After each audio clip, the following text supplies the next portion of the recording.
శ్రోతలకు స్వాగతం. ఈరోజు మొదలుపెట్టబోతున్న నవల మళ్ళీ ఎప్పుడో ఎక్కడో. రచన కొమ్మూరి సాంబశివరావు గారు. ఇక నవల్లోకి వెళ్దాం. ఎవరైనా వస్తారు అన్నది మీనాక్షి తల వంచుకుని. ఎవరొస్తారు? కర్టన్ వేసి ఉందిగా అంటూ ఆమె చెయ్యి వదిలి నడుం చుట్టూ చెయ్యి వేసి దగ్గరకు లాక్కున్నాడు ఆమెని. అతని చెయ్యి తన ఒంటికి తగలగానే మీనాక్షి రక్తం ఉడికిపోయింది. గజగజ వణికిపోయింది. ఉక్కిరి బిక్కిరి అయి ఊపిరి ఆడనట్లయింది. నాన్నగారు వస్తారు అంది రహస్యంగా. అతని మొహంలోకి చూడడం లేదు, సిగ్గు. నాగరాజు చిన్నగా నవ్వి, అబద్ధం, మీ నాన్నగారు ఇప్పుడప్పుడే రారు, నాకు తెలుసు అన్నాడు ఆమెని దగ్గరికి లాక్కుంటూ.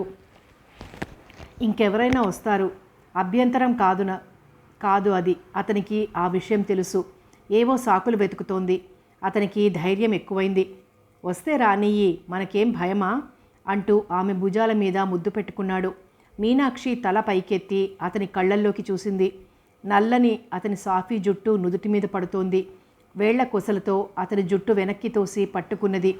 విశాలమైన అతని నుదురు, చిన్నదైన లోతుగా నల్లగా ఉన్న అతని కళ్ళు, సన్నగా పొడుగ్గా ఉన్న అతని ముక్కు, బిగించి ఉన్న పెదవులు, గట్టిగా ఉన్న అతని గడ్డం అన్నీ చూస్తూ ఊరుకోలేక అతని ఛాతి మీద తలవాల్చింది. మీనా అంటూ అతను ఆమె నుదుటిని తన పెదవులతో అదిమి తల పైకెత్తి ఆమె కళ్ళల్లోకి చూస్తూ, నువ్వు ఎంత అందమైన దానివో తెలుసా అన్నాడు. ఆమె జవాబు కోసం కాచుకోలేదు. నుదుటి మీద నుంచి పెదవులు మృదువుగా కిందికి తీసుకెళ్లాడు. ఆమె కనుబొమ్మలని పెదిమలతో దిద్దాడు. రెండు చేతులతో ఆమెను పట్టుకుని గట్టిగా అదుముకుంటూ ఆమె చెంపల్ని తడిమేశాడు. అలా ఆమె చెంపల్ని ముద్దులు పెట్టుకుంటూ ఆమె పెదవుల్ని చేరుకున్నాడు. మొదట నెమ్మదిగా మృదువుగా ఆమె పెదవుల్ని తన పెదవులతో స్పర్శించాడు.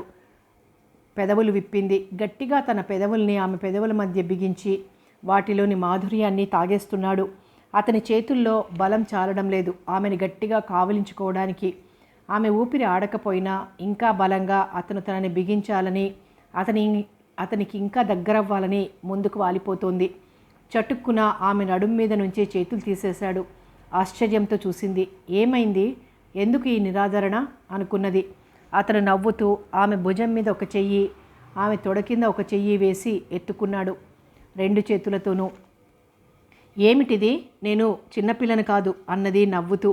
చిన్నపిల్లవే, నాకు 25 ఏళ్ళు అన్నది అతని మెడలో మొహం పెట్టి. 16 ఏళ్ల పిల్లలా ఉన్నావు. ఎత్తుకుని లోపల గదిలోకి పడక గదిలోకి తీసుకువెళ్తున్నాడు. ఎక్కడికి అడిగింది మీనాక్షి కాస్త కంగారుగా. నవ్వుతూ ఆమెని ముద్దు పెట్టుకున్నాడు. ఆ ముద్దుతో మీనాక్షి కంగారు పోయింది. ఒళ్ళు తెలియని ఆవేశంలో వివేకము పోయింది. జాగ్రత్తగా ఆమెను మంచం మీద పడుకోబెట్టాడు. వద్దు అన్నట్టు నెమ్మదిగా తల తిప్పింది మీనాక్షి. అంతకన్నా అభ్యంతరం చెప్పడానికి ఆమెకి శక్తి లేదు. అతను ఆమె పక్కన కూర్చున్నాడు. ఒక్కసారి ఆమె పాదాల నుంచి జుట్టు వరకు పరీక్షగా చూశాడు. ఎంత అందం అన్నాడు. మీనాక్షి ఏదో అనబోయింది. మాట రాలేదు. గుటక వేసింది. పెదవులు తడి చేసుకున్నది. అతను తల వంచి ఆమె పెదవులను అందుకున్నాడు. ఆమె పెదిమలు అతని పెదిమల వేడికి కరిగిపోతున్నాయి. అతని చేతులు ఆమె వంట మీదకి పాకి ఎక్కడెక్కడో వెతికి ఏవేవో కోరికలు వాటి అర్థం చెప్తున్నాయి. మీనాక్షికి పిచ్చెక్కినట్లయింది. ఎన్నేళ్ల నుంచో నీతి వివేకం వల్ల అణుచుకున్న వాంఛ వాటిని జయించి ఆమెని స్వాధీనం చేసుకుంటున్నది. అదేమిటి? ఎలా ఉంటుంది? అందులో ఆనందం ఎంత అనే క్యూరియాసిటీతో ఆమె ఒళ్ళు 1000 పువ్వులై విచ్చుకుని అతన్ని ఆహ్వానిస్తున్నది. సరిగ్గా ఆ సమయాన చెప్పుల చప్పుడై ఇద్దరు ఉలిక్కిపడి మంచం మీద నుంచి లేచారు. మరుక్షణం మీనాక్షి తండ్రి చక్రవర్తి దగ్గు వినిపించింది. నాగరాజు జుట్టు సర్దుకుంటూ హాల్లోకి పరిగెత్తాడు. నువ్వా? ఏమోయ్ అంటూ చక్రవర్తి చెప్పులు వదిలి హాల్లో పడక కుర్చీలో కూర్చున్నాడు. మీనాక్షి అద్దం ముందుకు వెళ్ళి కురులు సరిచేసుకుని, పమిట సర్దుకొని, పెదవులు పరీక్ష చేసుకుని, చెంపలకి పౌడర్ అద్దుకొని వంట ఇంట్లోకి వెళ్ళి, నాన్న నీకు కాఫీ కావాలా అంటూ కేకేసింది. ఉంటే ఇయ్యి అన్నాడు చక్రవర్తి. సరిగ్గా సమయానికి తండ్రి వచ్చాడు. లేకపోతే తలుచుకుంటేనే మీనాక్షి మొహం ఎర్రనవుతోంది. పెదిమలు వణుకుతున్నాయి. తండ్రి ఆ సమయంలో ఇంటికి వచ్చినందుకు మీనాక్షి విసుక్కోలేదు, చింతించలేదు. అదృష్టం అనుకున్నది. ఇన్నేళ్లు తను జాగ్రత్తగా కాపాడుకున్న తన నైర్మల్యం కాపాడాడు తండ్రి. తండ్రికి మనస్సులోనే ధన్యవాదాలు చెప్పుకున్నది. ఈసారి జాగ్రత్తగా ఉండాలి. ఇలా ఆవేశానికి లొంగిపోకూడదు. వివేకం పోగొట్టుకోకూడదు. పెళ్లి కానిదే అలా చేయడం తప్పు అని తనకి తాను బుద్ధి చెప్పుకున్నది. మీనాక్షికి 24 ఏళ్ళు, BA పాస్ అయింది. షార్ట్ హ్యాండు, టైప్ రైటింగ్ నేర్చుకున్నది. స్టాటిస్టిక్స్లో ఉద్యోగం చేస్తోంది. నెలకి 240 రూపాయలు వస్తాయి. అలవెన్స్లు అన్నీ కలిసి. మీనాక్షికి పెళ్లి కాలేదు. మీనాక్షి తండ్రి చక్రవర్తి చాలా చిన్నప్పుడే ఉద్యోగంలో చేరాడు. అంటే స్కూల్ ఫైనల్ పాస్ అవ్వగానే 17 ఏటా గుమాస్తా ఉద్యోగంలో చేరాడు. అయితేనేం గవర్నమెంట్ ఉద్యోగం పోతుందని భయం లేదు. ఎక్కువ పని చేయవలసిన అవసరమూ లేదు. ఒక్కొక్క ఫైలు నెలల తరబడి బల్ల మీద పడేసి పెట్టవచ్చు. అతని ఉద్యోగము అలాగే బల్ల మీద ఫైలులాగే ఉండేది. ఏడాదికి 2.5 రూపాయలు ఇంక్రిమెంటు. ఎడారిలో ఎండమావులు మల్లె ప్రమోషన్ దగ్గరగా కనిపిస్తూనే ఉండేది. కానీ దూరం అవుతూ ఉండేది. చక్రవర్తి చిన్నతనం నుంచి చాలా పొదుపు జాగ్రత్త ఉన్న మనిషి. అతని చిన్నతనంలోనే తల్లి తండ్రి పోయారు. పెత్తండ్రి ఇంట్లో పెరిగి ఉద్యోగం దొరకగానే తన దారిన తాను వెళ్ళిపోయాడు. ఆ తర్వాత చక్రవర్తి విషయం బంధువులెవరూ పట్టించుకోలేదు. 22 ఏళ్లప్పుడు చక్రవర్తి పెళ్లి చేసుకున్నాడు. తనకన్నా బాగా పెద్దవాడైన తోటి గుమాస్తా కూతుర్ని చేసుకున్నాడు. 500 కట్నం కూడా తీసుకున్నాడు. చక్రవర్తి నిలకడగా పట్టుమని 2 సంవత్సరాలు ఏ ఒక్క ఊళ్ళోనూ లేడు. 6 నెలలకి సంవత్సరానికి ఇంకో ఊరికి బదిలీ అయ్యేది. అందువల్ల అతనికి ఆప్తమిత్రులు అనేవాళ్ళు లేకుండా పోయారు. ఎవరితోనైనా కాస్త స్నేహం అయ్యి అవడంతోనే ఆ ఊళ్ళోంచి ఇంకో ఊరికి వెళ్ళిపోవడం జరిగేది. అయినా చక్రవర్తి జీవితం తృప్తిగా సుఖంగానే గడిచేది. అతని భార్య పంకజాక్షి కూడా జాగ్రత్త మనిషి, చాలా సహనం గల మనిషి. గొప్ప అందమైన ఆడది కాకపోయినా అంత వికారీ కాదు. చక్రవర్తి సంపాదనతో ఇల్లు గడపడమే కాక నెల నెల 5-10 మిగిల్చి నగలు పట్టుచీరలు కొనేది. వాళ్ళకి కొరతల్లా సంతానం లేకపోవడం. పంకజాక్షి చాలామంది దేవుళ్ళకి మొక్కుకున్నది. చక్రవర్తి ఎంతమందికో జాతకం చూపించుకున్నాడు. ప్రతి నెల ఆశతో ఆత్రంతో కాచుకునేవాళ్ళు ఆ భార్యాభర్తలు. అలా కొన్నేళ్లు గడిచిపోయాయి. 8 ఏళ్ళు. పెళ్ళైన 8 ఏళ్లకి పంకజాక్షి నెల తప్పింది. 9 నెలలు మోసి ఆడపిల్లని కన్నది. మీనాక్షి అని పేరు పెట్టాడు. ఆడపిల్ల పుట్టినందుకు ఆ దంపతులు చింతించలేదు. చాలా గారాబంగా ముద్దుగా పెంచారు. తర్వాత పిల్లవాడు పుడతాడని చాలా ఆశపడ్డారు. కానీ అలా జరగలేదు. ఊళ్ళు మారడం వల్ల మీనాక్షికి కూడా చిన్నతనం నుంచి చిక్కని స్నేహాలు అంటూ లేకుండా పోయాయి. అందువల్లనేమో ఇట్టే పక్కింటి వాళ్లతో స్కూల్లో పిల్లలతో స్నేహాలు చేసుకునేది. మీనాక్షి వల్ల ఆ తల్లిదండ్రులకి ఏనాడు ఏ చికాకు కలిగేది కాదు. ఎవరితోనూ పోట్లాడేది కాదు. ఎప్పుడూ జబ్బు పడేది కాదు. ఎప్పుడో ఏడాదికి ఒకసారి తప్ప జలుబు కూడా చేసేది కాదు. ఎప్పుడూ నవ్వుతూ ఆడుకుంటూ అల్లికలు కుట్లు నేర్చుకుంటూ శ్రద్ధగా చదువుకుంటూ తల్లిదండ్రులకి చాలా తృప్తి గర్వం ఇచ్చేది. మీనాక్షి పుట్టగానే చక్రవర్తికి ప్రమోషన్ వచ్చింది. మీనాక్షికి 10 ఏళ్ళు వచ్చేటప్పటికి ఇంకో 2 ప్రమోషన్లు వచ్చాయి. మీనాక్షి తమకి అదృష్టం తెచ్చిపెట్టిందని చక్రవర్తి చాలా సంతోషించేవాడు. మీనాక్షికి 11 ఏళ్లప్పుడు తల్లిపోయింది. పెద్ద జబ్బేమీ చెయ్యలేదు. నెలల పాటు మంచం పట్టి శుష్కించలేదు. 2 రోజులు తీవ్రంగా జ్వరం వచ్చి 3వ రోజున పోయింది. తండ్రి కూతురు గుండెలు చిల్లు పడేటట్లు ఏడ్చారు. 3 రోజుల క్రితం నవ్వుతూ వంట వడ్డించిన మనిషి సరిగ్గా 3 రోజుల తర్వాత ఎలా చచ్చిపోయిందో అర్థం కాలేదు వాళ్ళకి. చావంటే ఏమిటి? చచ్చిపోయిన వాళ్ళు మళ్ళీ పుడతారా? పుట్టేంత వరకు ఎక్కడుంటారు? వాళ్ళకి విచారం దుఃఖం ఉంటాయా? ఇలాంటి ప్రశ్నలతో ఊహలతో అర్థం పర్థం లేని ఆలోచనలతో ఓ నెల రోజుల పాటు ఆ తండ్రి కూతురు ఇంట్లోంచి కదల్లేదు. నెల రోజులు సెలవు అయిపోయిన తర్వాత చక్రవర్తి మళ్ళీ ఆఫీస్కి వెళ్ళడం ప్రారంభించాడు. మీనాక్షి స్కూల్కి వెళ్ళడం మొదలుపెట్టింది. రోజులు నెలలు సంవత్సరాలు గడిచిపోతున్న కొద్దీ ఆ ఇద్దరి శోకం భ్రమ తగ్గిపోయింది. కళ్ళనీళ్లు కార్చకుండా గుండె బరువు ఎక్కకుండా పంకజాక్షి గురించి మాట్లాడడం అలవాటైంది. మీనాక్షి స్కూల్ ఫైనల్ పాస్ అయింది. 16 ఏళ్ళు వచ్చాయి. వయస్సు వచ్చేటప్పటికి అందరూ ఆడపిల్లలు అందంగా తయారవుతారని అంటారు. అందరి విషయంలో నిజమైనా కాకపోయినా మీనాక్షి విషయంలో మాత్రం అది నిజం. నల్లని నొక్కుల జుట్టు పిరుదుల వరకు ఒత్తుగా పెరిగింది. నూనె పూసి ఎంత బిగించి జడ వేసుకున్నా కూడా జడలోంచి తప్పించుకొని ఉంగరాలు నుదుటి మీద చెంపల మీద ఆడుకుంటూ ఉంటాయి. చామల ఛాయ అయినా నిగనిగా మెరవడం వల్ల జాంపండులా ఉండేది ఆమె ఒళ్ళు. దాదాపు తండ్రి అంత పొడుగైంది. 5 అడుగుల 5.5 అంగుళాలు. ఆ పొడుక్కి తగ్గ లావు అందమైన బట్టలు వేసుకునేది. చక్రవర్తి తన కూతుర్ని చూసి తనే ఆశ్చర్యపోయేవాడు. మీనాక్షికి 16 ఏళ్లేనని చిన్న పిల్లేనని ఎన్నిసార్లు తనకి తను చెప్పుకున్నా మీనాక్షిని చూడగానే కూతురికి ఇక పెళ్లి విషయం ఆలోచించాలని అనేవాడు. 16 ఏళ్ల మీనాక్షి 18 ఏళ్ల పిల్లలా కనపడేది. మీనా అని పిలిచాడు చక్రవర్తి. స్కూల్ ఫైనల్ పరీక్షా ఫలితాలు వచ్చిన వారం రోజులకి. ఆ అన్నది మీనాక్షి వంట ఇంట్లోంచి వస్తూ. ఏం చేస్తున్నావు? కూర తరుగుతున్నాను. చేయి కోసుకుంటావు, వద్దని చెప్పలేదు. నువ్వేదో ఆలోచిస్తూ కూర్చున్నావు, నీకు ఆఫీస్కి ఆలస్యం అవుతుందని అన్నది మీనాక్షి నవ్వుతూ. చెప్తే నేను వచ్చి తరిగేవాణ్ణిగా, అయినా నేను ఇవాళ ఆఫీస్కి వెళ్ళడం లేదు. ఎందుకు? చక్రవర్తి నవ్వి, బెజవాడ నుంచి సుబ్బారావు గారు వస్తున్నారు అన్నాడు. ఎవరా సుబ్బారావు గారు? మీ అమ్మ తరపు బంధువు.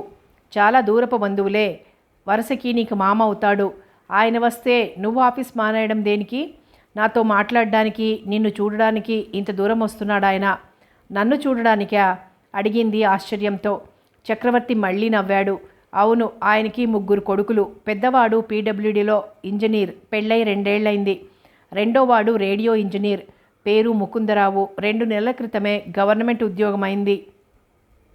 120 జీతం, 22 ఏళ్ళు కుర్రాడికి అని చెప్పాడు. మీనాక్షి మౌనంగా ఉండిపోయింది. ఏమిటమ్మా, మాట్లాడవేం అన్నాడు తండ్రి. మీనాక్షి తండ్రిని విసుగ్గా చూసింది. చెప్పమ్మా, ఏమిటి సందేహిస్తున్నావు? నాకు చదువుకోవాలని ఉంది అన్నది మీనాక్షి ముక్తసరిగా. అంటే పెళ్లి చేసుకోనంటావా? ఇప్పుడు వద్దు అనేసి మీనాక్షి అక్కడి నుంచి వెళ్ళిపోయింది. ఇక ఆ విషయం చర్చించవలసిన అవసరం లేదన్నట్లు. చక్రవర్తి 10 నిమిషాలు కూర్చున్నాడు. అతని సమస్యలు అతనివి. అతనికి 52 ఏళ్ళు, ఇంకా 3 ఏళ్ళు సర్వీస్ ఉన్నది. దాదాపు 8,000 రూపాయలు సేవింగ్స్ బ్యాంక్లో వేశాడు. మీనాక్షి పెళ్లి కోసమే కూడబెట్టాడు. కట్నం ఇవ్వనిదే మంచి సంబంధం దొరకదని తెలుసు. 5,000 రూపాయలు కట్నం ఇవ్వడానికి నిశ్చయించుకున్నాడు. మిగతా 3,000 పెళ్లికి ఖర్చు చేయాలని అనుకున్నాడు. అంతేకాదు 3 నెలలకి 6 నెలలకి ఇంకో ఊరికి బదిలీ అవుతుంటాడు. ఈడొచ్చిన పిల్లని వెంటబెట్టుకుని తిరగడమా? ఇంట్లో ఒంటిగా వదిలి తన ఆఫీస్కి వెళ్ళడము, ఇంట్లో ఒంటిగా వదిలి తన ఆఫీస్కి వెళ్ళడం అతనికి అస్సలు ఇష్టం లేదు. ఈ సమస్యలన్నింటికీ పరిష్కార మార్గం మీనాక్షికి పెళ్లి చేయడమేనని, తను రిటైర్ అయిన తర్వాత మీనాక్షి ఇంట్లోనే ఉండవచ్చని అనుకున్నాడు. ఇప్పుడు మీనాక్షి ఇలా అంటోంది, ఏం చేయాలా అని ఆలోచిస్తున్నాడు. వంట ఇంట్లోకి వెళ్ళి కూర కలియబెడుతూ మీనాక్షి ఈ విషయమే ఆలోచిస్తోంది. అనాలోచితంగా తొందరపడి తను తండ్రికి అలా చెప్పలేదు. చదువుకోవాలని, చదువుకొని ఉద్యోగం చెయ్యాలని, ఆడదానికి ఆర్థిక స్వాతంత్రం ఉండాలని, అప్పుడే భర్తతో సమానంగా సంసారం గడుపుకు రావచ్చని, జీవన వ్యయం పెచ్చు పెరిగిపోయిన రోజుల్లో భార్యాభర్తలిద్దరూ సంపాదిస్తేనే కానీ బతకడం కష్టమని మీనాక్షి అభిప్రాయం. ఈ అభిప్రాయాలన్నీ తనంతట తను ఆలోచించుకొని ఏర్పరచుకున్నవి కావు. తనతో చదువుకుంటున్న పిల్లలతో చర్చించి ఫలితంగా ఏర్పడిన అభిప్రాయాలు కొన్ని పత్రికలలో చదివి ఏర్పరచుకున్న అభిప్రాయాలు, కొన్ని ఉపన్యాసాలు విని తెలుసుకున్నవి. మీనాక్షి, మీనా అని తండ్రి పిలవగానే మీనాక్షి కూర పొయ్యి మీద నుంచి దింపేసి హాల్లోకి వెళ్ళింది. అలా అనేసి వెళ్ళిపోయావేమమ్మా? అవును నాన్న, నాకు చదువుకోవాలనుంది. ఏం చదవాలనుంది? BA పూర్తి చేస్తాను, తర్వాత వీలుంటే MA చదువుతాను. అబ్బో, చాలా పెద్ద ఆలోచనే అన్నాడు చక్రవర్తి. మీనాక్షి నవ్వింది. ఎందుకమ్మా, చదివి ఏం చేస్తావు? ఉద్యోగం చేస్తావా అడిగాడు. మీనాక్షి తల ఊపింది. మరి పెళ్ళి చేసుకోవు? ఏమో, చేసుకుంటానేమో, అదంతా తర్వాత అంటే ఈడు దాటిపోతే పెళ్లి కావడం ఎంత కష్టమో నీకు తెలియదు. అవును, నాకు తెలియదు, నిజమే. కానీ ఇప్పుడు పెళ్లి చేసుకుంటే బతుకు ఎంత కష్టంగా ఉంటుందో బాగా తెలుసు. అదేమిటి, పెళ్లి చేసుకుంటే బతుకు కష్టంగా ఎందుకుంటుంది? 120 రూపాయల జీతంతో ఈ రోజుల్లో ఇల్లు ఎలా గడుస్తుంది నాన్న? 2-3 పిల్లలు కూడా పుడితే ఎలా ఉంటుందో ఆలోచించు. చక్రవర్తి నవ్వాడు. ప్రపంచం అంతా అనుభవంతో కాచి వడపోసినట్లు మాట్లాడుతున్నావు అన్నాడు. మీనాక్షి కూడా నవ్వి, డబ్బు గురించి తెలుసుకునేందుకు అంత అనుభవం అవసరం అంది. నేను ఊళ్ళూళ్ళు తిరుగుతూ ఉంటాను కదా, నువ్వు కాలేజీలో ఎలా చదువుతావు? హాస్టల్లో ఉంటాను. అంతా ఆలోచించి పెట్టేసుకున్నావన్నమాట. నేను హోటల్ తిండి తింటూ, నువ్వు హాస్టల్ తిండి తింటూ. ఇక 3 ఏళ్లేగా సర్వీస్, తర్వాత నువ్వు మద్రాసు వచ్చేయొచ్చు. చక్రవర్తి ఆలోచిస్తున్నాడు. ఏంటి నాన్న ఆలోచిస్తున్నావు? డబ్బు విషయమా? హాస్టల్లో ఉంటే కాలేజీ చదువుకి చాలా డబ్బు అవుతుంది కదూ. తల ఊపాడాయన. పెళ్లి కోసం నువ్వు దాచిపెట్టిన డబ్బున్నదిగా. అంత చదువు చదివాక కూడా కట్నం ఇచ్చే వరుణ్ణి తెచ్చుకోవాల్సి ఉంటుందా?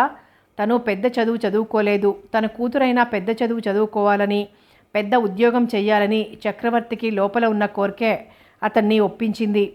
మర్నాడే మద్రాసులో 4 ఆడవాళ్ల కాలేజీలకి అప్లికేషన్స్ వేశాడు చక్రవర్తి మీనాక్షికి ఈ సీటు కోసం. వారం రోజుల్లో 2 కాలేజీల నుంచి సీట్ ఇచ్చినట్లు, వెంటనే వచ్చి జీతం కట్టి చేరమని ఉత్తరాలొచ్చాయి. ఉత్తరాలు వచ్చిన మర్నాడే చక్రవర్తి కూతుర్ని వెంట పెట్టుకుని మద్రాసుకి బయలుదేరాడు. నైవేలి నుంచి మద్రాసుకి ఒక రాత్రి ప్రయాణం. ఆ రాత్రంతా ఆ తండ్రి కూతురు నిద్రపోలేదు. హాస్టల్ భోజనం మీనాక్షికి పడుతుందో లేదో, ఒంటిగా ఉండగలదో లేదో, జబ్బు చేస్తే హాస్టల్లో సరిగ్గా చూసుకుంటారో లేదో, ఇలాంటి భయాలతో అతను కన్నుమూయలేదు. మీనాక్షి ఎగ్జైట్మెంట్తో నిద్రపోలేదు. హోటల్లో దిగారు. 10 గంటలకి కాలేజీకి వెళ్ళారు. హాస్టల్కి కాలేజీకి డబ్బు కట్టాడు చక్రవర్తి. తర్వాత బజారుకు తీసుకెళ్ళి చీరలు, పరికిణీలు, తువ్వాళ్ళు, దుప్పట్లు, ఇంకా కావలసిన బట్టలు కొన్నాడు. కూతుర్ని సాయంకాలం 4 గంటలకి హాస్టల్లో దింపి 50 రూపాయలు ఇచ్చి, నీకు కావలసినవి కొనుక్కో, పళ్ళు బిస్కెట్లు కొని తెచ్చిపెట్టుకో, డబ్బు ఖర్చవుతుందని వెనుకాడకు, తెలిసిందా? నీకు బెంగగా ఉంటే ఒక కార్డు రాయి, వచ్చి చూసి వెళ్తాను అని 20 కార్డులు 20 ఇన్లాండ్ కవర్లు ఇచ్చాడు. హాస్టల్ మ్యాట్రస్ని కలుసుకొని, కాస్త జాగ్రత్తగా చూసుకోండి, ఒక్కతే కూతురు, గారాబంగా పెంచాను అని మరీ చెప్పాడు. ఓ వారం రోజులు మీనాక్షికి ఆ హాస్టల్ వాతావరణం కొత్తగా ఉంది. రకరకాల వేషాలు వేసుకున్న ఆడపిల్లలు, ఇంగ్లీష్లో తప్ప ఇంకో భాషలో మాట్లాడని ఆడపిల్లలు, నవ్వుతూ గెంతుతూ హుషారుగా తిరిగే ఆడపిల్లలు, 200 మంది ఒక్కసారిగా కలిసి కూర్చుని భోజనం చేయడం, నువ్వు అన్నం తిన్నావా, నీళ్లు పోసుకున్నావా అని అడిగేవాళ్ళు లేకపోవడం, అవన్నీ కొత్తగా ఉన్నాయి. ఒక రకమైన స్వతంత్రంతో పాటు కొన్ని బాధ్యతలు కూడా వచ్చాయి. మీనాక్షి స్వతహాగా కలుపుగోలు మనిషి. దానికి తోడు ఇట్టే స్నేహం చేసుకునే చాకచక్యం బాగా ఉన్నది. తనతో పాటు ఒకే రూమ్లో ఉన్న మలయాళీ అమ్మాయి రూపమతితో వారం రోజుల్లో బాగా స్నేహమైంది. తన చిన్నతనం నుంచి తన 16 ఏళ్ల జీవితం జ్ఞాపకం ఉన్నంత వరకు పూసగుచ్చినట్టు ఆ అమ్మాయికి చెప్పి ఆ అమ్మాయి సంగతులన్నీ అడిగి తెలుసుకున్నది. తను శ్రద్ధగా చదవాలి, పరీక్ష పాస్ అవ్వాలి అనే దీక్షతో ఉంది కనుక చదువు నిర్లక్ష్యం చేయలేదు. 2 రోజులకోసారి తండ్రికి ఉత్తరం రాసేది. 4 రోజుల తర్వాత కూతుర్ని చూడకుండా ఉండలేక చక్రవర్తి మద్రాసుకు వచ్చాడు. నవ్వుతూ కళకళలాడుతూ ఉన్న మీనాక్షిని చూసి తృప్తిపడి వెళ్ళిపోయాడు. మీనాక్షి ఫస్ట్ క్లాస్లో పియూసీ పాస్ అయింది. మీనాక్షి కన్నా ఆమె తండ్రికి ఎక్కువ గర్వం కలిగింది. సెలవులు అవగానే మళ్ళా మద్రాసుకు వెళ్ళి BAలో చేరింది మీనాక్షి. చక్రవర్తికి నైవేలి నుంచి మధురకి ట్రాన్స్ఫర్ అయింది. అతను ప్రతివారం కూతురికి ఉత్తరం రాసేవాడు. ప్రతివారం మీనాక్షి తండ్రికి ఉత్తరం రాసేది. క్రితం ఏడాది అంతా తనతో పాటు ఒకే గదిలో ఉన్న రూపమతి తల్లిదండ్రులు మద్రాసుకు వచ్చి కాపురం పెట్టారు. రూపమతికి మీనాక్షికి ఆ ఏడాదిలో చాలా స్నేహమైంది. ఆపేక్ష పెరిగింది. అందువల్లే ప్రతి శని ఆదివారాలు రూపమతి మీనాక్షిని తన ఇంటికి తీసుకెళ్లేది. ఇద్దరూ కలిసి సినిమాలకి షికార్లకి వెళ్ళేవాళ్ళు. రూపమతి బాగా ధైర్యము చొరవ ఉన్న మనిషి. మొగాళ్ళంటే భయం లేదు. మీనాక్షి రూపమతి బీచ్ రోడ్ మీద నడుస్తున్నప్పుడు ఒకసారి ఓ కుర్రాడు వాళ్ళిద్దరి పక్క నుంచి ఈల వేసుకుంటూ 2 సార్లు వెళ్ళాడు. ఈసారి వాడిటొస్తే వాడికి బుద్ధి చెప్తాను చూడు అన్నది రూపమతి. ఏం చేస్తావేమిటి అడిగింది మీనాక్షి నవ్వుతూ. చూస్తావుగా అని రూపమతి అంటుండగానే ఆ కుర్రాడు వెనక్కి తిరిగొచ్చి ఈల వేస్తూ ఈసారి ఇంకా కాస్త ధైర్యం చేసి భుజానికి భుజం రాస్తూ వెళ్ళాడు. అతను తమని దాటి వెళ్లే లోపున రూపమతి అతన్ని భుజం పట్టుకొని వెనక్కి తిప్పింది. ఏమీ అడగలేదు, తిట్టలేదు, కోపంగా కూడా చూడలేదు. కాలికున్న హైహీల్ చెప్పు తీసి ఆ దెవడా ఈ దెవడా వాయించింది. ఆ కుర్రాడు బెదిరిపోయి సిగ్గుపడిపోయి నలుగురూ చేరి తనని చితకబాదుతారని భయపడిపోయి రూపమతి పట్టు వదిలించుకొని పరుగు తీశాడు, మళ్ళీ వెనక్కి చూడకుండా. రూపమతి విరగబడి నవ్వుతూ, రాస్కెల్, మళ్ళీ వాడి జన్మలో ఆడపిల్లల్ని అల్లరి చెయ్యడు అన్నది. మీనాక్షి సిగ్గుపడిపోయింది. నలుగురూ చేరి ఏం జరిగిందని అడిగేసరికి రూపమతి ధైర్యంగా చెప్పింది. బాగా చేసావమ్మా, మరీ కుర్రాళ్ళు మితిమీరిపోతున్నారు అన్నాడు ఒక వృద్ధుడు. మరి చాలా సీరియస్గా పనిష్ చేశారు అన్నాడు ఇంకో పెద్ద మనిషి. ఏమిటి రూపా అలా రాక్షసులా ప్రవర్తించావు అడిగింది మీనాక్షి బస్ ఎక్కాక. ఒంటరిగా ఆడవాళ్ళు బయటికి వస్తే ఈగల్లా ముసురుతారు. పోనీ చూసి వెళ్ళిపోతే పర్వాలేదు, ధైర్యంగా వచ్చి పలకరించినా సంతోషిస్తాను, కానీ ఈ రౌడీ చేష్టలు నేను భరించలేను అన్నది రూపమతి. అప్పట్నుంచి రూపమతి మీనాక్షికి లోకల్ గార్డియన్లా తయారైంది. కాస్త జ్వరమో ఇంకేదైనా సుస్థి అయినా మీనాక్షికి చేస్తే తనతో ఇంటికి తీసుకెళ్ళి తగ్గేటంత వరకు తన ఇంట్లో అట్టే పెట్టుకునేది. రూపమతి తల్లిదండ్రులు కూడా మీనాక్షిని చాలా ముద్దు చేసేవాళ్ళు. BA 2వ సంవత్సరం చదువుతుండగా మీనాక్షికి జోసెఫ్ పరిచయమయ్యాడు. రూపమతి బంధువు. బాలకృష్ణన్ BA చదువుతున్నాడు. అప్పుడప్పుడు అతను రూపమతి ఇంటికి వస్తుండేవాడు. 1-2 సార్లు రూపమతి, మీనాక్షి అతన్ని తమ కూడా సినిమాలకు తీసుకెళ్లారు. జోసెఫ్ బాలకృష్ణ స్నేహితుడు. అతను BA ఫైనల్ చదువుతున్నాడు. సామాన్యంగా 20 ఏళ్ల కుర్రాళ్లలో ఉండే కుర్రతనం, చిలిపితనం జోసెఫ్లో మీనాక్షికి కనిపించలేదు. చాలా హుందాగా కనిపించాడు. ఎక్కువ మాట్లాడాడు. కాలేజీ పాఠ్యపుస్తకాలు మాత్రమే కాక ఇంకా అనేక విషయాల మీద పుస్తకాలు చదివినట్లు ఆ కొద్ది సంభాషణలోనూ మీనాక్షి గ్రహించింది. నల్లగా, సన్నగా, పొడుగ్గా ఉన్న అతనిలో విచిత్రమైన ఆకర్షణ కనిపించింది ఆమెకి. రూపమతి ఇంట్లో హాల్లో కూర్చుని మాట్లాడుతున్నారు నలుగురు ఓ ఆదివారం. అతను తను చదివిన పుస్తకాల గురించి, గొప్ప గొప్ప ఇంగ్లీషు రచయితల గురించి చెప్పాడు. రూపమతి, బాలకృష్ణన్ అతని మాటలు అంత శ్రద్ధగా వినకపోయినా మీనాక్షి 2 చెవులు 2 కళ్ళు అతనికి అప్పజెప్పింది. ఆ పై ఆదివారం కూడా అతను బాలకృష్ణన్తో వచ్చాడు రూపమతి ఇంటికి. పిక్చర్కి వెళ్దాం అన్నది రూపమతి. నేను రాను అన్నది మీనాక్షి. ఎందుకు రావు అని రూపమతి అడిగితే మీనాక్షి జవాబు చెప్పలేదు. రూపమతి ఊరుకోలేదు, రెట్టించి అడిగింది. పరాయి మొగాళ్లతో సినిమాలకు వెళ్ళడం నాకు ఇష్టం లేదు అన్నది మీనాక్షి. రూపమతి పకపకా నవ్వి, వాట్ ఏ విలేజ్ బ్రూట్, పరాయి మొగాళ్లతో కాక తండ్రితోనో అన్నదమ్ములతోనో సినిమాలకు వెళ్తే ఏం బాగుంటుంది? అయినా కలిసి సినిమాలకు వెళ్ళినంత మాత్రాన ఏమవుతుంది? పిచ్చి పిచ్చి వేషాలు వేయక పద అని బలవంతం చేసి మీనాక్షిని కూడా తీసుకెళ్ళింది. బాలకృష్ణన్ ఒక చివరన, జోసెఫ్ ఇంకో చివరన కూర్చున్నారు. జోసెఫ్ పక్కన మీనాక్షి, బాలకృష్ణన్ పక్కన రూపమతి. సినిమా చూస్తూ తెగ కబుర్లు చెప్పుకుంటున్నారు. చేతిలో చెయ్యి వేసుకున్నారు కాసేపు.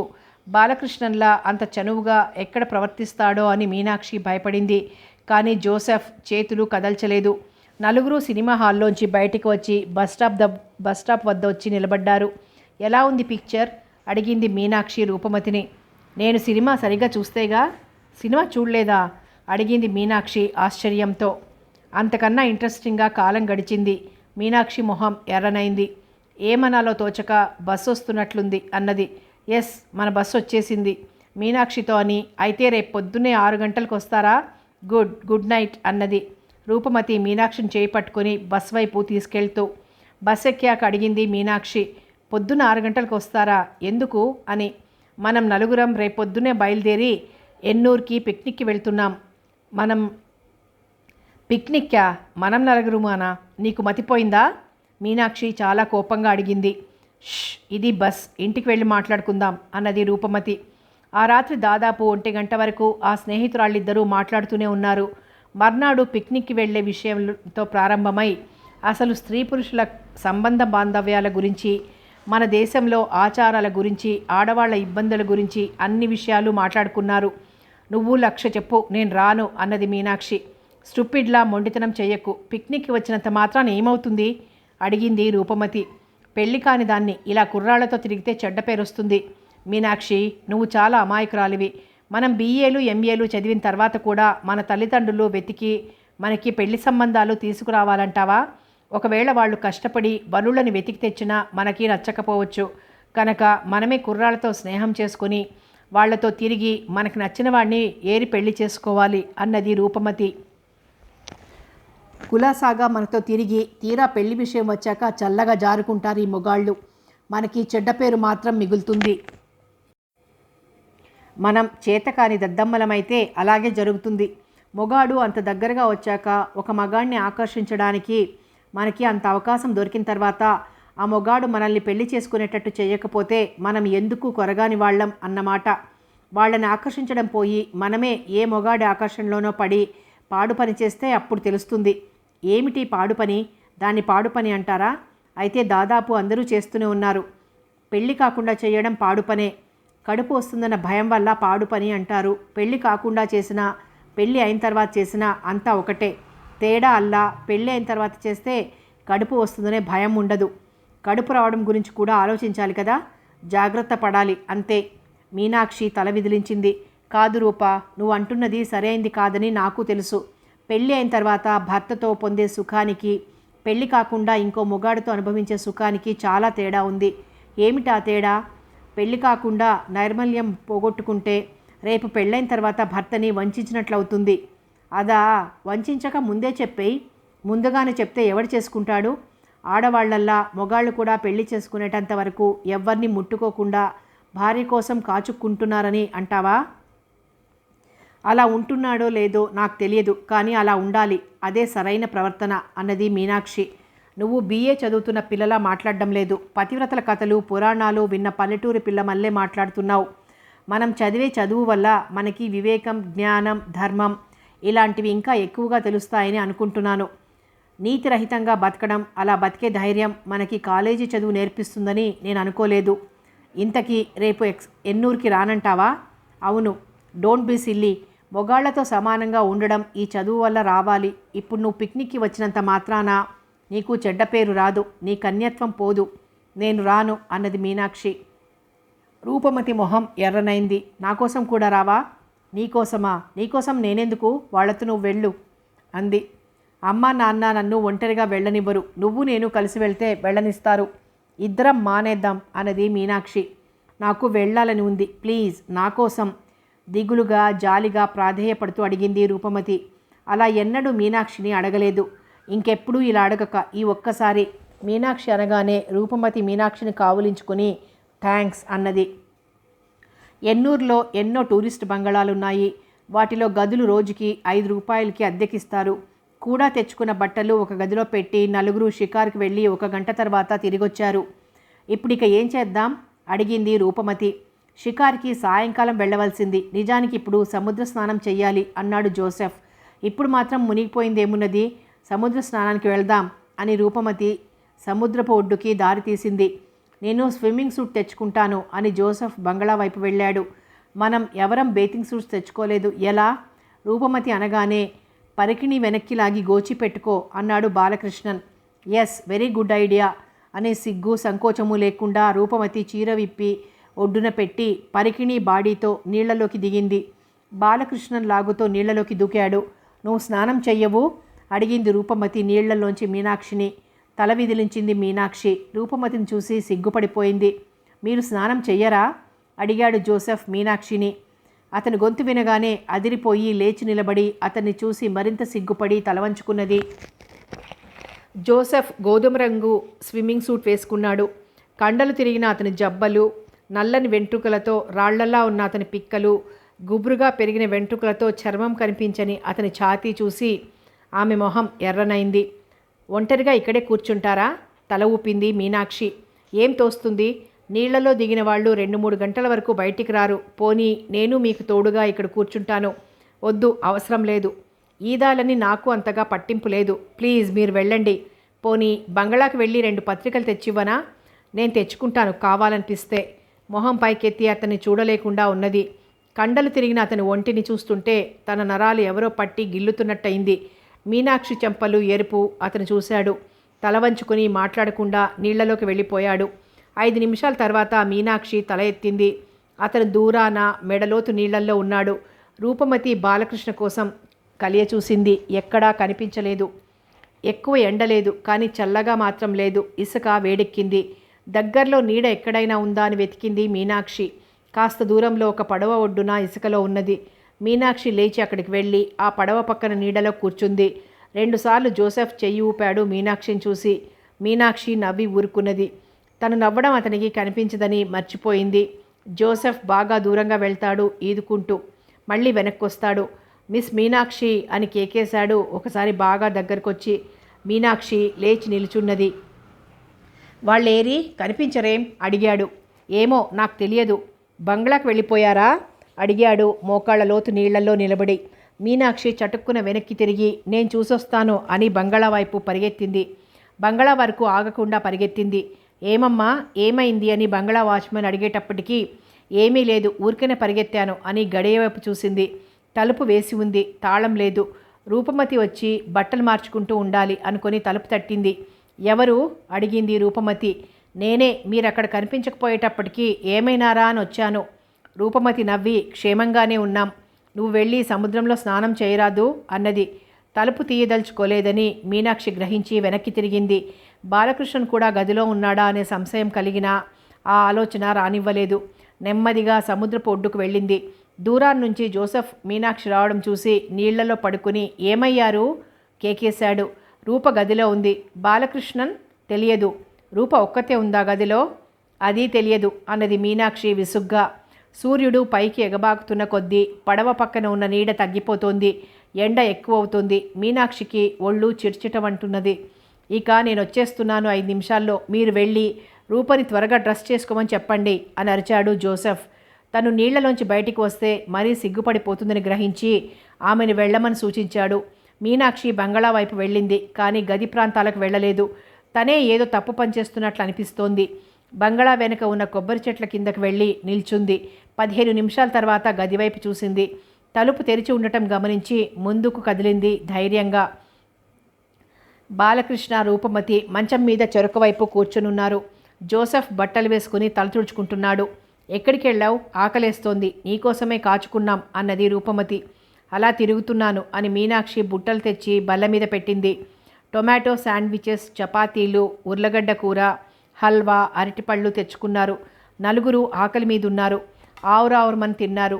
కాగితాలు చుట్టి బయట పారేసి చేతులు కడుక్కునొచ్చాక మొగాళ్ళిద్దరూ సిగరెట్లు వెలిగించారు.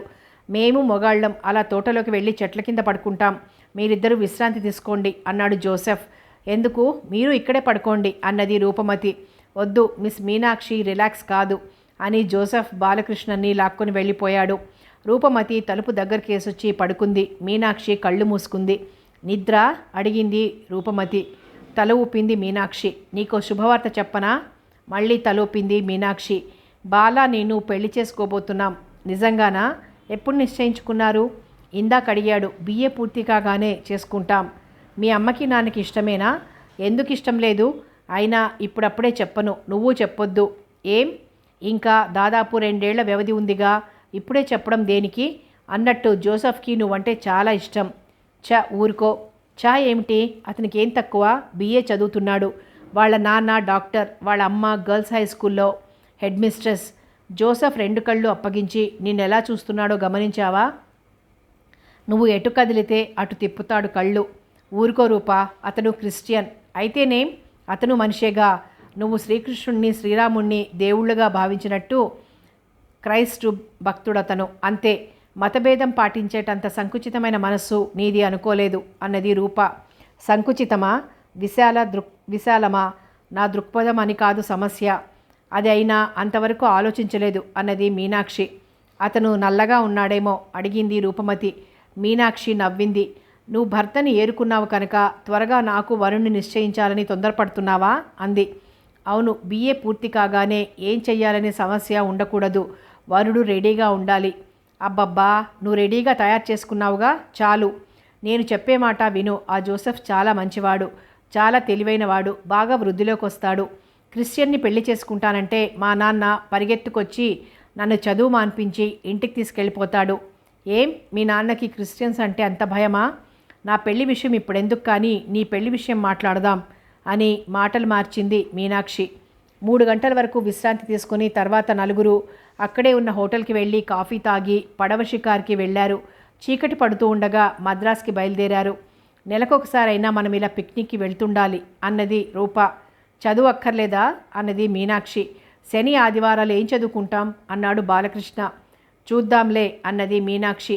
కానీ మనసులో నిశ్చయించుకున్నది మళ్ళీ ఇలా పిక్నిక్కి వెళ్ళకూడదు అని. తను జోసెఫ్ సముద్రపు ఒడ్డున ఉండగా రూప, బాలకృష్ణ బంగళాలో గది తలుపులు వేసుకొని కొన్ని గంటలు గడిపారనే విషయం మర్చిపోలేదు. 2-3 సార్లు అడుగుదామని నోటి వరకు వచ్చి తనకెందుకని ఊరుకున్నది. తను కూడా ఉండబట్టి రూప తల్లిదండ్రులు రూపని పిక్నిక్కి వెళ్ళనిచ్చారని మీనాక్షి మర్చిపోలేదు. ఒకరినొకరు జాగ్రత్తగా కాపాడుకుంటారనే నమ్మకంతో వెళ్ళనిచ్చారు.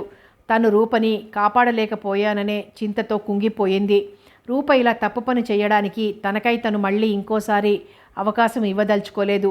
అందుకే ఆ పై ఆదివారం రూప ఇంటికి వెళ్ళినప్పుడు బీచ్కి వెళ్దామని రూప అంటే మీనాక్షి రానన్నది. నువ్వు రాకపోతే ఎలా? బాలన్, జోసెఫ్ బీచ్కి వచ్చి కాచుకుంటారు మన కోసం. ఎందుకేమిటి? నేను రమ్మన్నాను. గాంధీజీ స్టాచ్యూ దగ్గర ఉండమన్నాను సరిగ్గా 5:30కి. నన్ను అడగకుండా ఎందుకు అలా చెప్పావు? నువ్వు వెళ్ళు, నేను హాస్టల్కి వెళ్తాను అన్నది మీనాక్షి. మీనా, నువ్వు చాలా విచిత్రంగా ప్రవర్తిస్తున్నావు.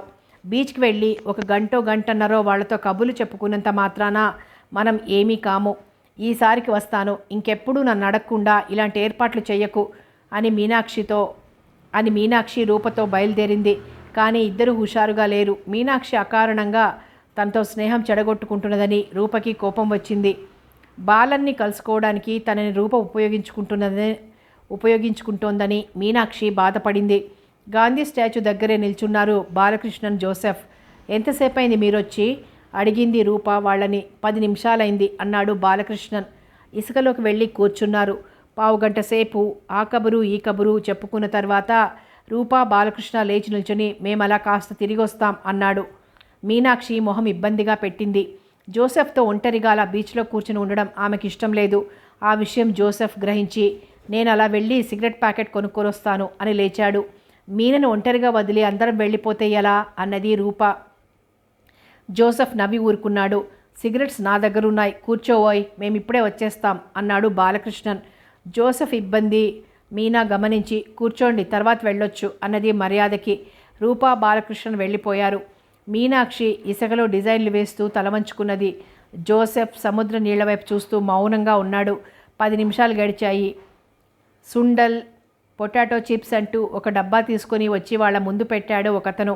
ఏం కావాలి అడిగాడు జోసెఫ్. నాకేమీ వద్దు. మాట్లాడకుండా ఇలా కూర్చోవడం కష్టంగా ఉంది. కనీసం చేతులకి నోటికి పని కల్పిస్తే అంటూ 2 చిప్స్ ప్యాకెట్లు కొని ఒకటి మీనాక్షికి ఇచ్చాడు. థ్యాంక్స్. మీతో ఒక విషయం మాట్లాడదామనుకున్నాను. ఏమిటి? ఎదురుగా ఇలా కూర్చుని మాట్లాడడానికి ధైర్యం చాలదు. మీకు ధైర్యం తక్కువ? అవును, కొన్నింటిలో. నేను చెప్పదలుచుకున్న విషయం ఉత్తరం రాశాను. మీనాక్షి మాట్లాడలేదు. ఇస్తాను, చదువుతారా? చదవడానికేం? వెంటనే జవాబు చెప్పనవసరం లేదు అంటూ జేబులోంచి ఒక గులాబీ రంగు కాగితం తీసిచ్చాడు. ఆ కాగితాన్ని చూడగానే మీనాక్షి గుండె దబదబమన్నది. మడత విప్పింది. జోసెఫ్ మళ్ళీ సముద్రం వైపు చూస్తున్నాడు. మీనాక్షి, నువ్వు చదువుకున్న దానివి, సంస్కారం వివేకం ఉన్నదానివి. నా ఈ ఉత్తరాన్ని అపార్థం చేసుకోవని, నా మీద నీకు కోపం రాదని నమ్మి రాస్తున్నాను. చిలవలు పలవలు కల్పించి పెద్ద ఉత్తరం రాయడం నాకు చేత కాదు. నేను నిన్ను అడగదలుచుకున్న విషయం, నువ్వు నన్ను పెళ్లి చేసుకుంటావా అని. నా గురించి, నా తల్లిదండ్రుల గురించి నీకు తెలుసు కనుక చెప్పనవసరం లేదు. నన్ను పెళ్లి చేసుకుంటావా? ప్రేమతో జోసెఫ్. మీనాక్షి మొహం ఎర్రనైంది. ఊపిరి ఎగబీల్చింది. బీచ్ గాలిలో కూడా ఉక్కపోతున్నట్లు అనిపించింది. జోసెఫ్ వైపు ఎలా చూడడం, ఎలా చెప్పడం? 5 నిమిషాలు నిశ్శబ్దం. ఉత్తరం మడిచి చింపేసింది. అతను చూస్తున్నాడా, అర్థం చేసుకున్నాడా? అతని వంక చూడలేదు. జవాబు చెప్పగలవా అడిగాడు. మీనాక్షి తలెత్తలేదు. ఇసుకలో రాసింది సారీ, క్షమించండి అని. ఎందుకు తనని నిరాకరిస్తున్నదని అతను అడగలేదు. ఆ విషయం అసలు ప్రస్తావించలేదు. జోసెఫ్ నీతో ఏం మాట్లాడాడు అడిగింది రూప రాత్రి ఇద్దరూ పడుకున్నాక. ఏం మాట్లాడలేదు. బాలకృష్ణ అలా చెప్పాడం? ఏం చెప్పాడు? జోసెఫ్కి నువ్వంటే చాలా ఇష్టమంట. జోసెఫ్ ఇచ్చిన ఉత్తరం విషయం చెప్పేసింది. నువ్వేమన్నావు? తను ఇసుకలో ఏం రాసిందో చెప్పింది. రూప అమాంతం లేచి కూర్చుంది. ఏమిటి, సారీ అన్నావా? నీకు మతిపోయింది అనింది కోపంగా. అవును, క్రిస్టియన్ కానట్లయితే అని గొణిగింది మీనాక్షి. క్రిస్టియన్, ముస్లిం ఎవరైతేనేం, మంచివాడు, చదువుకున్నవాడు, డబ్బున్నవాడు, తెలివైనవాడు, ఇంతకన్నా యోగ్యుడైన భర్త నీకు దొరుకుతాడా? దొరక్కపోవచ్చు. అయినా క్రిస్టియన్ని ఎలా చేసుకుంటాను? ఏం, తను క్రీస్తు అని నువ్వు శ్రీరాముని పూజ చేసుకోవచ్చుగా. క్రైస్ట్ అంటే నీకు కోపం లేదుగా. అలా కాదు రూప. ఇద్దరు మనుషులు జీవితాంతం కలిసి ఉండదలుచుకున్నప్పుడు నాన్ సెన్స్. నా మటుకు నాకు క్రైస్ట్కి, శ్రీరాముడికి, ఏ దేవుడికి తేడా తెలియదు. అందరూ దేవుళ్ళే. ఏ మతమైనా ఒక్కటే. చెడ్డ పని చెయ్యమని ఏ మతం వాళ్ళు ప్రబోధించరు. ప్రేమ, దయ, ధర్మము, సహనము ఇవే అన్ని మతాలు చెప్పేది. జోసెఫ్ క్రిస్టియన్ అని అతన్ని నువ్వు తిరస్కరించడం చాలా అవివేకం మీనాక్షి. తరువాత చాలా చింతిస్తావు. మతాలను గురించి చర్చించే యోగ్యత నాకు లేదు. అది చాలా పెద్ద విషయం అన్నది మీనాక్షి. పోనీ మనుషుల గురించి చర్చించే యోగ్యత ఉందా? అది లేదా? జోసెఫ్ చాలా మంచివాడు. అతనికి నువ్వంటే ఎంత ఇష్టమో అతని కళ్ళల్లోనే కనిపిస్తుంది. చాలు, ఇక ఆ విషయం వద్దు అన్నది మీనాక్షి. ఆ తర్వాత కూడా మీనాక్షి శని ఆదివారాలు రూపమతి ఇంటికి వెళ్ళేది. బాలకృష్ణన్ ఒక్కడు వచ్చేవాడు. జోసెఫ్ రావడం మానేశాడేమని రూపమతి అడిగింది బాలకృష్ణన్ని.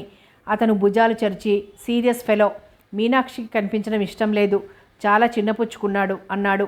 BA 3వ సంవత్సరంలోకి వచ్చాక మీనాక్షి రూపమతి ఇంటికి తరచూ వెళ్ళడం మానేసింది.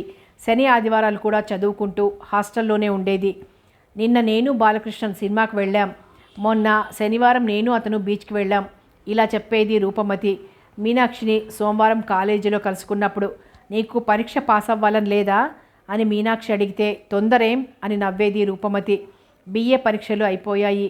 చక్రవర్తి సరిగ్గా ఆ సమయానికి రిటైర్ అయి మద్రాసులో సెటిల్ అయ్యాడు. సెలవుల్లో రూపమతి తల్లిదండ్రులతో కేరళకు వెళ్ళిపోయింది. స్నేహితురాళ్ళు లేరు. మీనాక్షికి ఏమీ తోచేది కాదు. తనే వంట పని చేసేది. ఇంటి పనికి కూడా మనిషిని పెట్టుకోలేదు.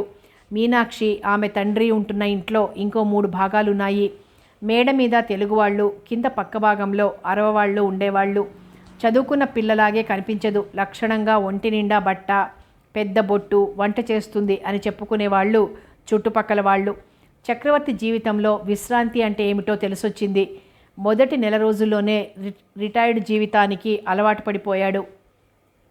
తెల్లారే నిద్ర లేవవలసిన అవసరం లేదు. గబగబా 4 మెతుకులు తిని ఆఫీస్కి పరిగెత్తవలసిన అవసరము అంతకన్నా లేదు.